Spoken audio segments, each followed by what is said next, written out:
Hi hello ಎಲ್ಲರಿಗೂ ನಮಸ್ಕಾರ. ಎಲ್ಲರೂ ಹೇಗಿದ್ದೀರಾ?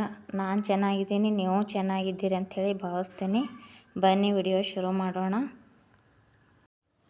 ಈಗ ಬೆಳಗ್ಗೆ 6 ಗಂಟೆ ಆಗಿದೆ. ನಾನೀಗ ವ್ಲಾಗ್ ಸ್ಟಾರ್ಟ್ ಮಾಡೀನಿ.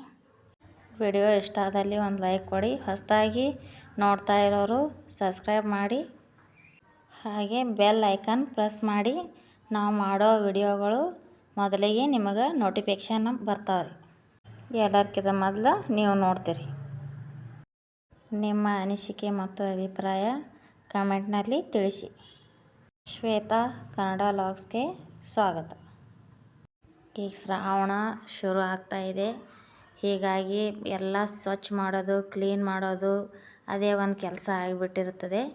ನಾನು ಬೆಳಿಗ್ಗೆ ಈಗ 6 ಗಂಟೆಗೆ ವ್ಲಾಗ್ ಸ್ಟಾರ್ಟ್ ಮಾಡ್ತಾಯಿದ್ದೀನಿ. ಮೊದಲಿಗೆ ಎಲ್ಲ ಕಸ ಪರಿಸಿ ಅಷ್ಟು ಎಲ್ಲ ನೆಲಗಿಲ್ಲ ಒರೆಸಿ ಎಲ್ಲ ಮಾಡಿ, ಮುಂಜಾನೆ ಮಾರ್ನಿಂಗ್ ಎದ್ದ ತಕ್ಷಣ ನಾನು ಮುಂಜಾನೆ ಒಂದು ಗ್ಲಾಸ್ ನೀರು ಕಾಯಿಸ್ಕೊಂಡು, ಒಂದು ಗ್ಲಾಸ್ ನೀರಿಗೆ ಜೇನುತುಪ್ಪ, ಅರ್ಧ ಲಿಂಬೆ ಹಣ್ಣಿನ ರಸ ಹಾಕ್ಕೊಂಡು ಕುಡಿದು ಮಾರ್ನಿಂಗ್ ರೂಟೀನ್ ಚಾಲೂ ಮಾಡೀನಿ. ನಾನು ಸ್ನಾನ ಗೀನ ಎಲ್ಲ ಮುಗಿಸ್ಕೊಂಡು ಮಕ್ಕಳಿಗೆ ಟಿಫನ್ ಕಟ್ಬೇಕಂತ ಹೇಳಿ ಈಗ ಮೊದಲಿಗೆ ಸಾಂಬಾರು ಮಾಡ್ತೀನಿ. ಅದಕ್ಕಾಗಿ ಒಂದು ಟೊಮೆಟೊದ ಹೆಚ್ಚಿಟ್ಕೊಂಡು ಸ್ವಲ್ಪ ಎಣ್ಣೆ ಅದು ಹಾಕಿ ಒಗ್ಗರಣೆ ಹಾಕಕತ್ತೀನಿ. ದಿನಾಲು ಬೇಳೆ ಸಾಂಬಾರು ಅಂತೂ ಮಾಡಲ್ಲ. ಒಂದು ದಿವಸ ಬೇಳೆ ಸಾಂಬಾರು, ಒಂದಿನ ಶೇಂಗಾ ಸಾಂಬಾರು ಹೀಗೆ ಮಾಡ್ತಾಯಿರ್ತೀನಿ ನಾನು. ಒಂದು ಕಡೆ ಅನ್ನಕ್ಕೆ ಕುಕ್ಕರ್ ಇಟ್ಟೀನಿ, ಮತ್ತು ಹಿಟ್ಟು ಅದೆಲ್ಲ ನಾದಿಟ್ಟೀನಿ ನಾನು. ಹೀಗಾಗಿ ಜಲ್ದಿ ಆಗುತ್ತೆ. ಇದಿಷ್ಟು ಮುಗಿಸ್ಕೊಂಡು ಚಪಾತಿ ಅದೆಲ್ಲ ಮಾಡಿ ಅವರಿಗೆ ಟಿಫನ್ಗೆ ಬಾಕ್ಸಿಗೆಲ್ಲ ಕಟ್ಟಿ ಅವರಿಗೆ ಕಾಲೇಜ್ಗೆ ಅದು ಹೋಗ್ತಾರೆ ನನ್ನ ಮಕ್ಕಳು. ಹೀಗಾಗಿ ಕಾಲೇಜ್ಗೆ ಅವ್ರಿಗೆ ಕಳಿಸಿ ಆಮೇಲೆ ನಮ್ಮ ಮನೆಯವರಿಗೆ ಅವರು ಟಿಫನ್ ಬಾಕ್ಸ್ ತೊಗೊಂಡು ಹೋಗ್ತಾರೆ. ಹೀಗಾಗಿ ಮಾರ್ನಿಂಗ್ ಎಲ್ಲ ಭಾಳ ಬ್ಯುಸಿ. ಕೆಲಸಗಳನ್ನೆಲ್ಲ ಪಟಾಪಟ್ ಅಂತೇಳಿ ಮುಗಿಬೇಕ್ರಿ. ಮುಗಿದಾದ ನಂತರ ಇವೆಲ್ಲ ಕ್ಲೀನಿಂಗ್ ಮಾಡೋದು ಎಲ್ಲ ಮಾಡ್ಕೊತ. ನಾವು ಏನೇ ಮಾಡಿದ್ರೂ ಯಾರ ಮುಂದೆ ಹೇಳೋದು ಮಾಡಬೇಡಿ. ಅದರ ಅರ್ಥ ಯಾವುದೇ ಕಾರಣಕ್ಕೂ ಬೇರೆಯವ್ರ ಮುಂದೆ ಹೇಳೋದು ಅಥವಾ ತೋರಿಸೋದು ಯಾವುದೇ ಕಾರಣಕ್ಕೂ ಮಾಡೋಕ್ಕೆ ಹೋಗಬೇಡಿ. ನಾವು ಬೇರೆಯವ್ರ ಮನೆಗೆ ಹೋಗಿ ದೇವ್ರ ಮನೆ ನೋಡೋದು, ಬೇರೆಯವರು ನಮ್ಮ ಮನೆ ದೇವ್ರ ಮನೆ ನೋಡೋದು, ಏನು ಬೆಳ್ಳಿ ಇಟ್ಟಿರೇನ್ರಿ, ಏನು ಹಿತ್ತಾಳೆ ಇಟ್ಟಿರೇನ್ರಿ ಅಂತ ಹೇಳೋದು, ಹಾಗೆ ನಾವು ಯಾರ ಮನೆಗೆ ಹೋಗಿ ಹೀಗೆ ಮಾತಾಡೋದು ಮಾಡಬಾರ್ದು ರೀ. ಹೀಗೆ ಟ್ರೆಂಡ್ ಆಗಿಬಿಟ್ಟಿದೆ. ದೇವ್ರ ಪೂಜೆ ಮಾಡೋದು, ಅಲಂಕಾರ ಮಾಡೋದು, ಅದೊಂದು ಒಬ್ಬೊಬ್ಬರ ಮನ್ಯಾಗ ಒಂದೊಂದು ಥರ ಮಾಡ್ತಾರೆ. ನಾವು ಭಕ್ತಿ ಇದ್ದಟ್ಟು ನಾವು ಮಾಡೋದು. ಯಾಕಂದ್ರೆ ಅವ್ರು ಮಾಡ್ತಾರಂತ ಹೇಳಿ ನಾವು ಮಂದಿದು ನೋಡಿಕೆ ಮಾಡೋದು ಅಲ್ಲದು. ನಮಗೆ ಎಷ್ಟು ಆಗ್ತದೆ ಅಷ್ಟು ನಾವು ಮಾಡಬೇಕು. ಭಕ್ತಿನೇ ಒಂದು ಮೇನ್ ಕಾರಣ. ಭಕ್ತಿಯಿಂದ ನಾವು ಏನೇ ಬೇಡ್ಕೊಂಡ್ರೂ ಆ ದೇವತೆ ಎಲ್ಲ ನಮಗೆ ಲಕ್ಷ್ಮಿ ಒಳ್ಳೆಯದೇ ಮಾಡ್ತಾಳೆ. ಈಗ ನಾನು ಶೇಂಗಾ ಸಾಂಬಾರು ಮಾಡಕತ್ತೀನಿ ರೀ. ಸಾಂಬಾರು ರೆಡಿ ಆದ ನಂತರ ಮತ್ತೆ ನಾನು ಹೀರೆಕಾಯಿ ಪಲ್ಯವನ್ನು ಮಾಡ್ಬೇಕಂತ ಹೇಳಿ ಮಾಡೀನಿ ಇವತ್ತು. ಸಾಂಬಾರು ಕುದ್ದಾದ ನಂತರ ಹೀರೆಕಾಯಿ ಅದೆಲ್ಲ ಹೆಚ್ಕೊಂಡು ಹೋಳಿ ಹೀರೆಕಾಯಿ ಪಲ್ಯ ಮಾಡ್ತೀನಿ. ಹೀರೆಕಾಯಿ ಪಲ್ಯ, ಚಪಾತಿ, ಅನ್ನ, ಸಾಂಬಾರು ಎಲ್ಲ ಆಗಿಬಿಡ್ತದೆ. ಯಾಕಂದ್ರೆ ನಾ ಆ ಕಡೆ ಈ ಕಡೆ ಎರಡು ಒಲೆ ಮೇಲೆ ಆ ಕಡೆ ಈ ಕಡೆ ಎರಡು ಕಡೆ ಇಟ್ಟು ನಾನು ಮಾಡ್ತೀನಿ ರೀ. ಹೀಗಾಗಿ ಅಡುಗೆ ಜಲ್ದಿ ಆಗ್ತದೆ. ಈಗ ಸಾಂಬಾರು ರೆಡಿ ಆಗ್ಯದ, ಎತ್ತಿಟ್ಟು ನಾನು ಹೀರೆಕಾಯಿ ಅಂತ ಹೊಳ್ಸ್ಕೊತೀನಿ ಸದ್ಯ. ಹಾಗೆ ಚಹಾ ಅದು ಮಾಡಿಕೊಡೋದು ಅವ್ರಿಗೆ, ಚಹಾ ಅದೆಲ್ಲ ಮಾಡಿಕೊಟ್ಟೀನಿ ಫ್ರೆಂಡ್ಸ.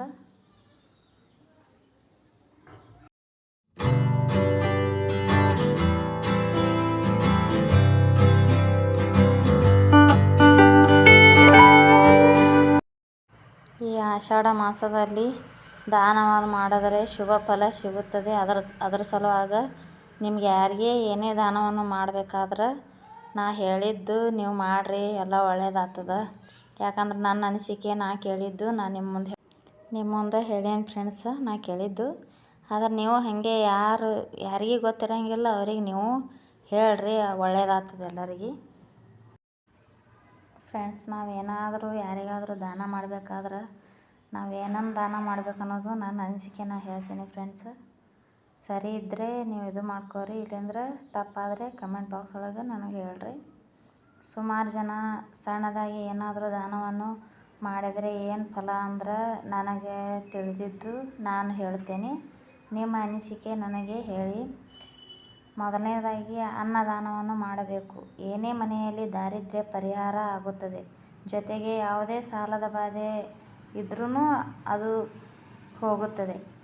ಮತ್ತು ವಸ್ತ್ರದಾನ ಮಾಡಬೇಕು. ವಸ್ತ್ರದಾನ ಮಾಡೋದರಿಂದ ಈಗ ಹುಟ್ಟಿರುವ ಮಗುವಿಗೆ ಏನಾದರೂ ದೋಷ ಇದ್ದರೆ ಯಾರಿಗಾದರೂ ಬಡವರಿಗೆ ಮಗುವಿನ ಕೈಯಲ್ಲಿ ಮುಟ್ಟಿಸಿ ವಸ್ತ್ರವನ್ನು ದಾನ ಮಾಡಿರಿ. ಅದಕ್ಕೆ ಅಭಿವೃದ್ಧಿ ಆಗುತ್ತದೆ. ಮತ್ತೊಂದು, ನಿಮಗೆ ಸಂತಾನ ಆಗ್ತಾ ಇಲ್ಲ ಅಥವಾ ತೊಂದರೆಗಳಾಗ್ತಾ ಇದೆ ಅಂದರೆ ಜೇನುತುಪ್ಪ ದಾನವನ್ನು ಮಾಡಿ. ನಿಮಗೆ ಮಕ್ಕಳು ಆಗುತ್ತವೆ. ಈಗ ದಾನಗಳನ್ನು ಮಾಡಿ ಒಳ್ಳೆಯ ಶುಭ ಫಲ ಸಿಗುತ್ತದೆ. ನಾನು ಕೇಳಿದ್ದು ಹೇಳಿನ್ರಿ. ನಿಮಗೇನು ಅನ್ನಿಸ್ತದೆ ಅದು ನನಗೆ ಕಮೆಂಟ್ ಬಾಕ್ಸ್ ಒಳಗೆ ಹೇಳ್ರಿ. ಈಗ ನಾನು ಹೀರೆಕಾಯಿ ಅದೆಲ್ಲ ಹೆರ್ಚ್ಕೊಂಡು ಹೀರೆಕಾಯಿ ಪಲ್ಯ ಮಾಡತ್ತೀನಿ ರೀ. ಹಾಗಾಗಿ ಎಲ್ಲ ನಾನು ಹೋಳಿದ್ದೆಲ್ಲ ಅಲ್ಲೇ ಇಡೋದಿಲ್ಲ ಕಟ್ಟಿ ಮೇಲೆ. ಅಷ್ಟು ಎಲ್ಲ ತೆಗೆದು ಆಚೆ ಬಾಜು ಇಟ್ಬಿಡ್ತೀನಿ. ಆಮೇಲೆ ಒಯ್ದು ಕಸಕ್ಕೆ ಹಾಕಿಬಿಡ್ತೀನಿ. ಈಗ ಅಕ್ಕಿಯನ್ನು ತೊಳೆದು ಕೇಸಿಂದ ಅನ್ನಕ್ಕಿಟ್ಟು ಒತ್ತಾಟ ಅನ್ನಕ್ಕಿಟ್ಟು ಈ ಕಡೆ ಎಲ್ಲ ಪಲ್ಯದ ಎಲ್ಲ ಮಾಡ್ಕೊತೀನಿ. ಆಲ್ಮೋಸ್ಟ್ ಎಲ್ಲ ನಂದು ಅಡುಗೆದೆಲ್ಲ ಆಯಿತು. ಅವರಿಗೆಲ್ಲ ಟಿಫನ್ ಬಾಕ್ಸಿಗೆ ಹಾಕಿ ಎಲ್ಲರಿಗೆ ಕಾಲೇಜ್ಗೆ ಕಳಿಸಿ ಕೆಲ್ಸಕ್ಕೆ ಹೋಗೋರು ಕೆಲ್ಸಕ್ಕೆ ಹೋದರು. ಹೀಗಾಗಿ ನಾನು ನಿಧಾನವಾಗಿ ಅಷ್ಟು ಎಲ್ಲ ಕ್ಲೀನಿಂಗ್ ಮಾಡ್ಕೊತೀನಿ. ನಾನು ಒಂದು ಸ್ವಲ್ಪ ನಾಷ್ಟ ಅದು ಮಾಡಿ ಕ್ಲೀನಿಂಗ್ ಮಾಡ್ಕೊತ ಕೊಡ್ತೀನಿ ರೀ. ಎಲ್ಲ ಬಾಂಡೆಯನ್ನು ಎಲ್ಲ ಗೋಳೆ ಮಾಡಿ ಸಿಂಕಿಗೆ ಹಾಕೀನಿ.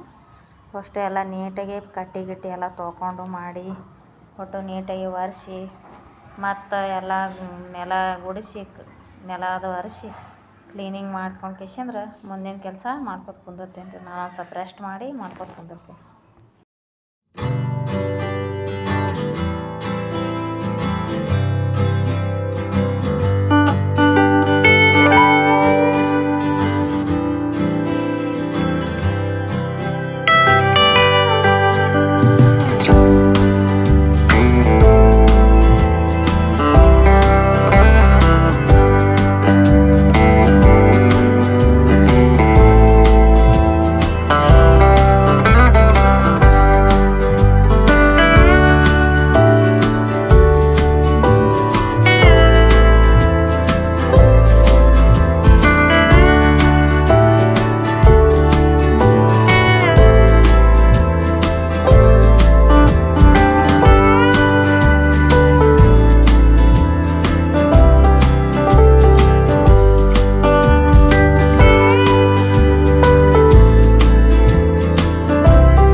ಅಡುಗೆ ಮನೆ ಅಂತೂ ಎಲ್ಲ ಕ್ಲೀನ್ ಆಯಿತು. ಈಗ ನಾವು ಹೊರಗಡೆ ಹೋಗಿ ಹಾಲಲ್ಲಿ ಮತ್ತು ಆಚೆ ಕಡೆ ಎಲ್ಲ ಕಿಟಕಿ ಅದೆಲ್ಲ ಕ್ಲೀನಿಂಗ್ ಮಾಡ್ತೀನಿ. ಈಗ ಎಲ್ಲ ನೀಟಾಗಿ ಮಿಕ್ಸರ್ ಅದೆಲ್ಲ ಒರೆಸಿ ಫ್ರಿಜ್ ಅದೆಲ್ಲ ಒರೆಸಿ ನೀಟಾಗಿ ಎಲ್ಲ ಮಾಡ್ಕೊತೀನಿ.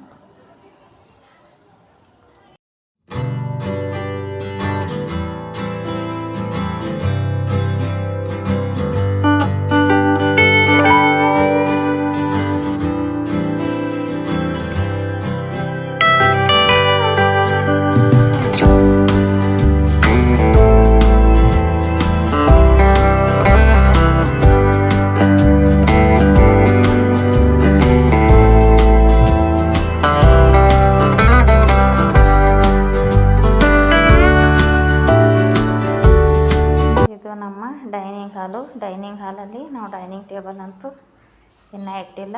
ಹೀಗಾಗಿ ನಾನು ಡೈನಿಂಗ್ ಹಾಲ್ನದೆಲ್ಲ ಕಸ ಗುಡ್ಸಾಕತ್ತೇನೆ ರೀ. ಅದೆಲ್ಲ ಮುಗಿಸ್ಕೊಂಡು ಡೈನಿಂಗ್ ಹಾಲ್ದಿಂದ ಸ್ಟಾರ್ಟ್ ಮಾಡೀನಿ ಅಷ್ಟು ಕ್ಲೀನಿಂಗ್ ನಾನು. ಹಾಗೆ ನಾವು ವಾರದಾಗ ಹಾಗೆ ವಾರಕ್ಕೊಮ್ಮೆ ಮಾಡ್ತಾಯಿರ್ತೀನಿ. ಹಾಗೆ ಬಿಡುವಿದ್ದಾಗ ಹಾಗೆ ಮಾಡ್ತಾಯಿರ್ತೀನಿ ಕ್ಲೀನಿಂಗ.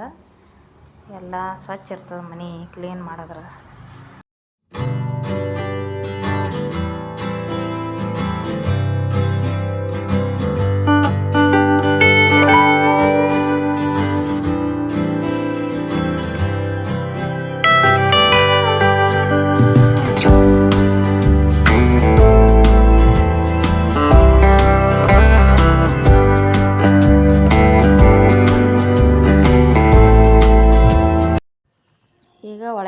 ಕ್ಲೀನ್ ಆಯಿತು. ಈಗ ಹೊರಗೆ ಹೋಗಿ ಹೊರಗಿಂದೆಲ್ಲ ನೂರ್ಸ ಜಾಡ್ಮಿ ಒಟ್ಟು ಎಲ್ಲ ಹೊಡ್ಕೊಳಕತ್ತೀನಿ ರೀ.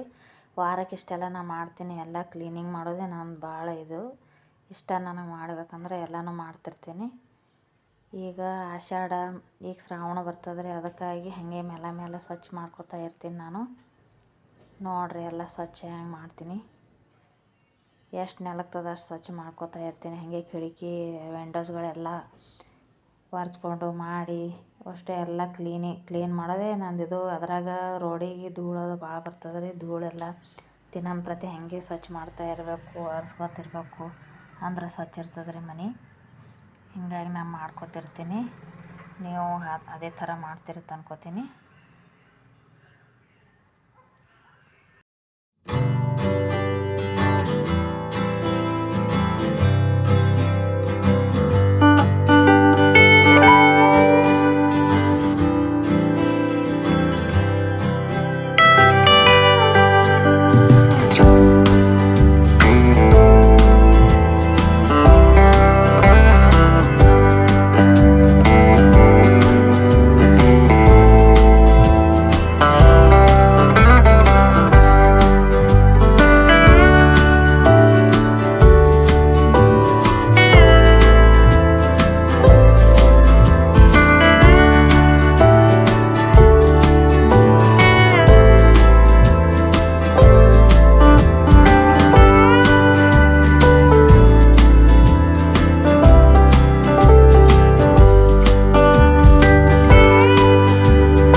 ವಿಂಡೋಸ್ಗಳು ಅವ್ರ ನಮ್ಮ ಮನ್ಯಾಗ. ಇದು ಫ್ರಂಟ್ ಡೋರ್ ಮಗ್ಗಲ್ಕೆ ಒಂದು ವಿಂಡೋ ಅದು ವಿಂಡೋ ಎಲ್ಲ ಚಂದ ಕ್ಲೀನಿಂಗ್ ಮಾಡಿ ಅಷ್ಟು ಗ್ಲಾಸ್ ಎಲ್ಲ ಒರೆಸಿ ಒಂದು ಬಟ್ಟೆ ತೊಗೊಂಡು ಎಲ್ಲ ಕ್ಲೀನ್ ಮಾಡಿ ಆಮೇಲೆ ಸ್ಪ್ರೇ ಹೊಡೆದು ಒರೆಸ್ಕೇಶಂದ್ರೆ ಅಷ್ಟು ಎಲ್ಲ ಕ್ಲೀನಿಂಗ್ ಮಾಡ್ತೀನಿ.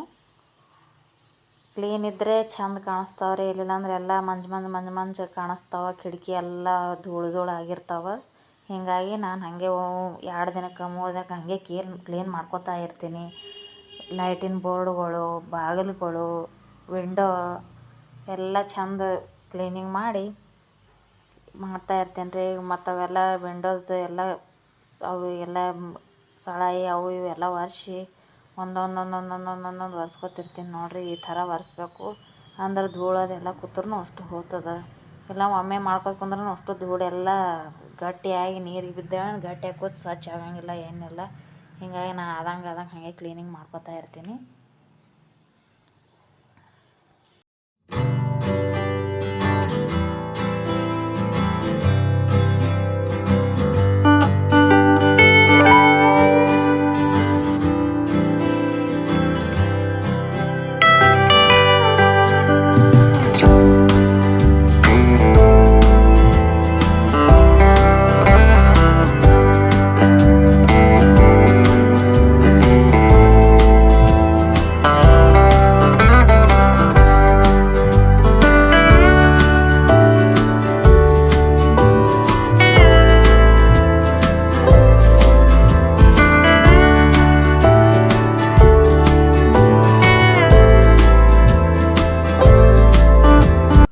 ನೋಡಿ ಫ್ರೆಂಡ್ಸ್, ಇವತ್ತಿನ ವ್ಲಾಗ್ ನಂದು ಇಷ್ಟ ಆಗಿದೆ.